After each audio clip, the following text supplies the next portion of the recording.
Welcome to Dungeon Academics. My name is Thomas and I will be your instructor. Today I would like to talk about one of the things that I dislike the most about Dungeons and Dragons, and it is the meta that has emerged because of the way the rules are written. And this meta has a name. It is called action economy. There's a great video that D4 has just put out where they talk about action economy. But the summary is that it is often better to do fewer points of damage on a single target than more points of damage spread out across multiple targets. Because a collection of 5 goblins at half hit points is just as deadly as a collection of 5 goblins at full hit points. But if you can kill 1 goblin, you've reduced the combat effectiveness of that group by 20%. So concentrating your attacks, concentrating the whole party's attacks on a single target to the exclusion of all others is mathematically, in terms of game theory, a superior tactic.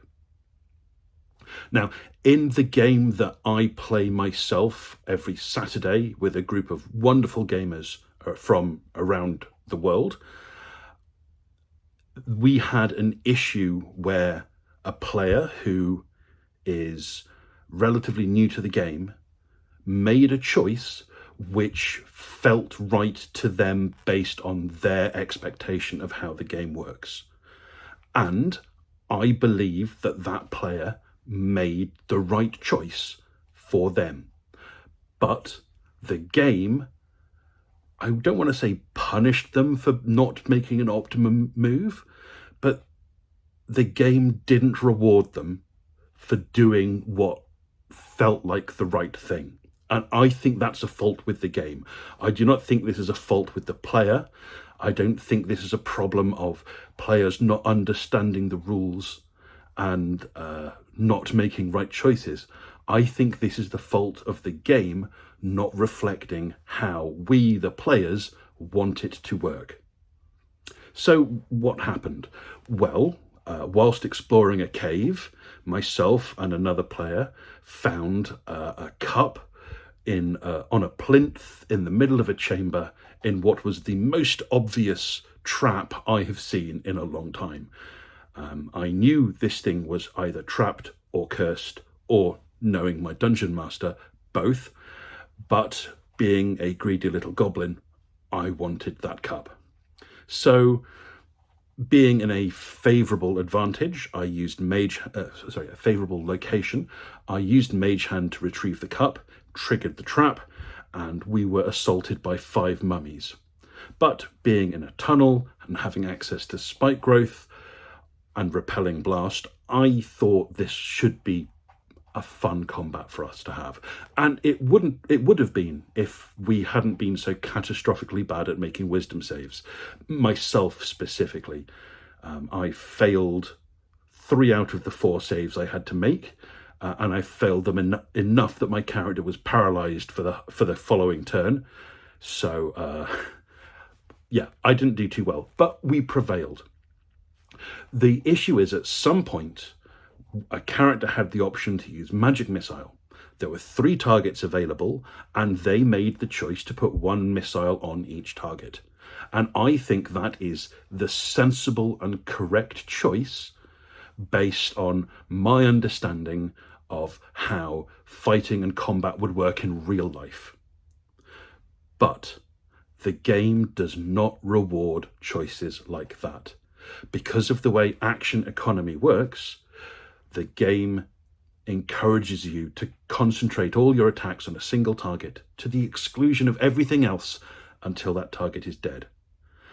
And I think it is the game that is wrong. I think my fellow player made the right choice, and the game should be balanced to reward the right choice. So, Diana, you made the right choice. It's the game that's wrong. Wonderful player, full of character. I really loved the roleplay elements of the game with her, and the fact that she made a sensible move and the game doesn't work that way is a fault of the game, not the player. 100% on her side with this. So, what's the problem and how do we fix it? I'd like to take a slight detour to talk about realism in the game, simulation versus abstraction. There are some games that are very close approximations to real life, as close as they can be. And these games are often very serious games, Call of Cthulhu, Pendragon, where your choices have direct results, and the game world works in the way that you would think the real world would work. Now, there are other games that are very much abstractions. And if we take a step into the world of video games, the Borderlands series is a great example. One of my favourite characters to play is fond of dual-wielding machine guns. And as he doesn't pay much attention to his ammo count, occasionally the ammo count doesn't go down when he fires his weapons. In fact, sometimes it even goes up. You can be dual-wielding machine guns, spraying bullets everywhere. You can glance at your ammo counter. You know you had 200 rounds a minute a few seconds ago, and now you're at 220. And that's silly, but it's fun. In the context of the game, this complete abstraction of the rules makes sense. Now, Dungeons and Dragons is somewhere in the middle. Sometimes it's more like a simulation, sometimes it's more like an abstraction. And sometimes this leads to interesting situations. Your druid can polymorph into a T-Rex and rampage around a kobold camp, eating everything in sight, whilst at the same time, your ranger has to count how many arrows they have left in their quiver. These two things do not feel similar. Dungeons and Dragons has a lot of issues with that, particularly with edge cases and people trying to break the rules. D&D Shorts has got a lot of weird things you can do in Dungeons and Dragons videos that slightly take advantage of this, either by trying to apply real-world physics where it shouldn't apply, or trying to not apply real-world economics where perhaps it should. So, for example, one idea that quite a few people have made videos on is that a relatively low-level magic user can create a 5-foot cube of water, that's 1.5 meters per side, above a target, freeze it, and then drop it on them in a single turn. Now, that's not 5 cubic feet, that's 5 feet cubed. That's about 7,000 pounds or 3 metric tons of water, dropping from a height of 10 feet or 3 meters. My real-world expectation is that that will do a lot of damage. And it has been argued that perhaps in the game it should do a lot of real-world damage. Now, there aren't precise rules for dropping things in the game, but D6 falling damage would be the appropriate amount with the strictest interpretation of the rules. And that feels less than it should be. But that's because Dungeons and Dragons is not a physics simulator. Conversely, there are certain combinations of abilities and spells that might let you procure a lot of valuable objects with the intent to then sell them and make a lot of money. The problem is that if you were to acquire 1,000 suits of full plate armor and walk into even a large city like Waterdeep, you would struggle to sell them all. If you look at the listing price for a suit of full plate armor, multiply it by the quantity that you have, and then expect to get that much gold for selling them, you are ignoring the laws of supply and demand. And anyone with a cursory understanding of economics knows that the demand-supply curve will rapidly drop off when you introduce a large quantity of a previously scarce resource. So perhaps in this case, real-world economics should be applied to the game. Now, this is a very complicated thing to discuss for any game, and every game has to have its own balance. The verisimilitude, the expectation of reality within a game is different game by game. But Dungeons and Dragons does have a few elements with that, and action economy is one of the big game-breaking ones for me. The game does not behave in combat like I would expect it to, like I would want it to, and I think that comes to the detriment of gameplay. Now, many months ago, I played a high-level one-shot that was supposed to evolve into a longer campaign, but unfortunately the campaign fell through, but the one-shot was a fantastic experience. I got to play a monk, a character class that I'm not particularly interested in, but due to the nature of this one-shot, I thought it would be perfect. Now, there were lots of additional homebrew rules added in to this one-shot that may or may not be related to the fact that our characters were actually adult dragons. I chose Yellow Dragon because they're absolutely awesome, and I'll put a link to the Dungeon Dad video on Yellow Dragons, which is where I got these rules from. Absolutely fantastic series. I highly recommend you check it out. The Yellow Dragon is colourful, flavourful, and that salt breath attack is just amazing. But a high-level monk, and I went with Way of the Drunken Boxer, which is a really fun class to play. And in that one-shot, I played a series of combats that fundamentally changed the way I view combat in Dungeons and Dragons, because they were fun in a way that I wasn't expecting. They were fun in a way that I didn't think Dungeons and Dragons could deliver. This is due to interactions between a few rules for Way of the Drunken Master. Firstly, there is an ability that when you attack a target, it no longer can make attacks of opportunity against you as you stagger around the battlefield. That meant that my character could be very mobile. Not only did I have quite a high movement to begin with, but monks get bonus movement, a movement increase as they level up. So I could move a lot, and I could do it without getting too many attacks of opportunity. And secondly, Way of the Drunken Master has a very unique ability for its flurry of blows, that you can make more attacks as long as they are all against different targets. So this actually encouraged me to attack as many different targets as possible. I had 3 base attacks, and then I think it was up to 4 more, as long as I could put them all on different targets.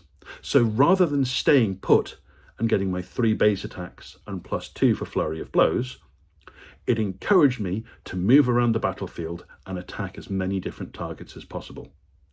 I also had the option of using Stunning Strike on each one of these attacks, and given that I had a very large pool of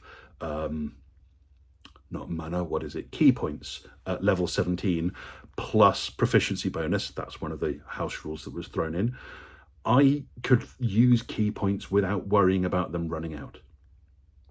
So theoretically, I could move between 7 different targets and hit them all, attack them all, and if I wanted to, put a Stunning Strike on each one, or at least the ones that I thought were quite valuable. And this was so much fun, planning my turn to move around the battlefield, to attack as many different targets as possible, is a completely different experience than what I am used to. I'm used to playing with action economy, concentrating on one target with the rest of the team all attacking the same target to kill it, to get rid of its actions, and then move on to the next target. And now I'm moving through the battlefield, attacking as many different things as possible as my dragon drunkenly staggers across the battlefield, bumping into enemies, falling over, sliding on its back, scrabbling with its claws, flipping up on its tail. It was wonderful, both in terms of the colour and flavour that I could add to my turn, but also the liberation of being taken away from action economy. It was wonderful. And right away, I knew that Dungeons and Dragons could be made a lot more fun if every combat was like this for every player. How can we make combat better? Well, we encourage people to attack different targets and move around the battlefield. Is that something that can be done easily? Yes, I think action economy can be disposed of using the current rules and with very little additional bookkeeping.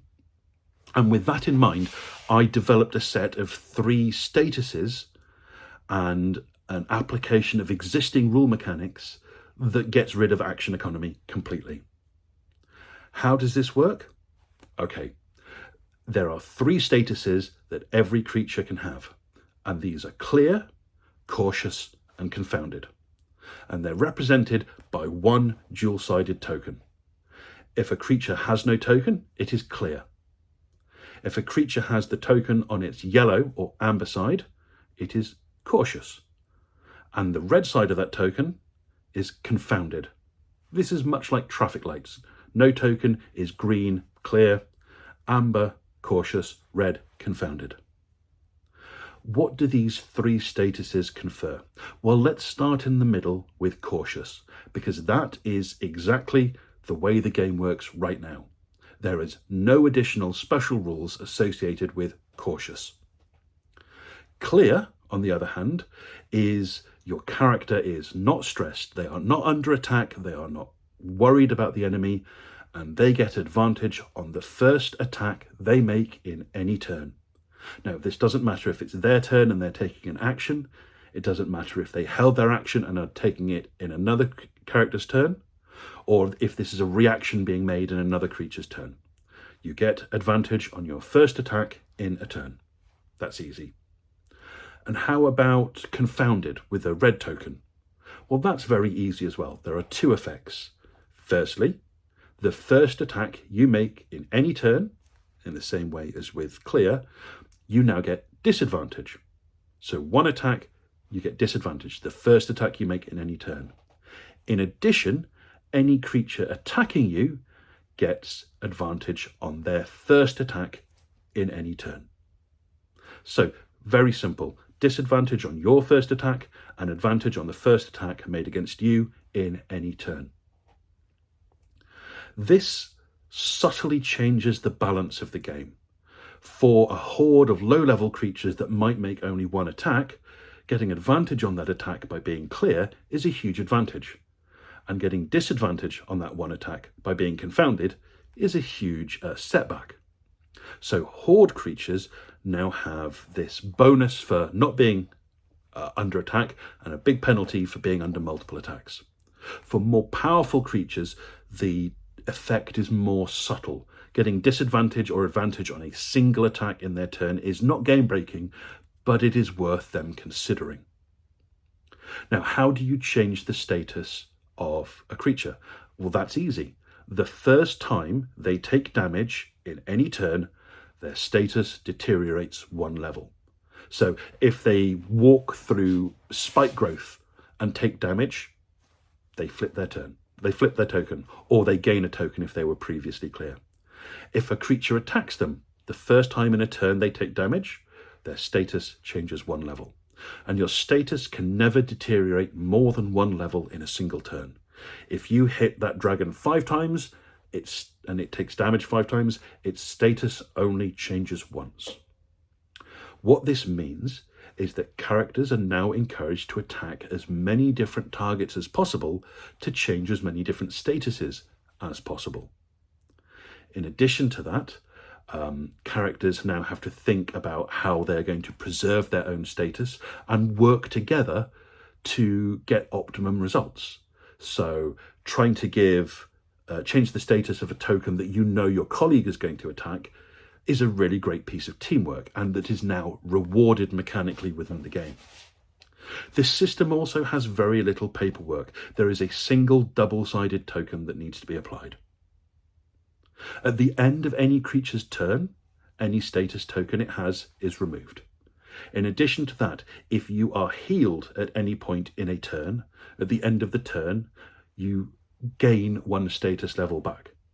So as a result, working together can change the status. The use of tactical healing to to change confounded tokens to cautious or cautious to clear is now rewarded in the game, making healing subtly better. This is but one change that I would like to implement in Dungeons and Dragons. I think there's a lot of other changes that could be better. I think having characters make more attacks is more fun. I would actually start every character off with extra attack and have the martial characters have more options to gain attacks as they level up, but that's a more significant change. This simple, clear, cautious, confounded, one token approach, I think, is enough to change the balance away from action economy into an action, tactical, teamwork, and fun system of combat. Oh, I'll add in one extra thing that I forgot to mention. If you change the status of something from clear to cautious, it gets disadvantage on reaction attacks that turn. And if you change something from cautious to confounded, it can't make a reaction attack that turn. What this means is that if you are attacking targets and changing their status, you are more free to move away from them and move on to different targets. So if you move into combat with 3 goblins, you attack each one and change all of their statuses from clear to cautious. When you step away, their reaction attacks will have disadvantage. On the other hand, those same 3 goblins, if they're already at cautious, you attack them all and now they are all confounded, you can step away without any attacks of opportunity against you at all. So this encourages a more dynamic battlefield, more moving around between targets. I would love to have a game where this is implemented. The current game I'm playing already has quite a lot of homebrew in it, so perhaps adding it to that is a step too far. But I'd love to hear your opinions on this, and if you can give it a go, I'd love some feedback about how it's implemented. I've tried to design it so that there is the minimum amount of bookkeeping possible, and I think the amount of bookkeeping this requires is acceptable without slowing the game down too much. But is it effective enough? Does it subtly change the balance of the game, or does it completely change the combat dynamics? I'd like to get your feedback and suggestions on how to implement or improve these ideas. But anyway, that's my thought on how to get rid of action economy and why doing so would be good for the game. And whenever your next game is, please enjoy it.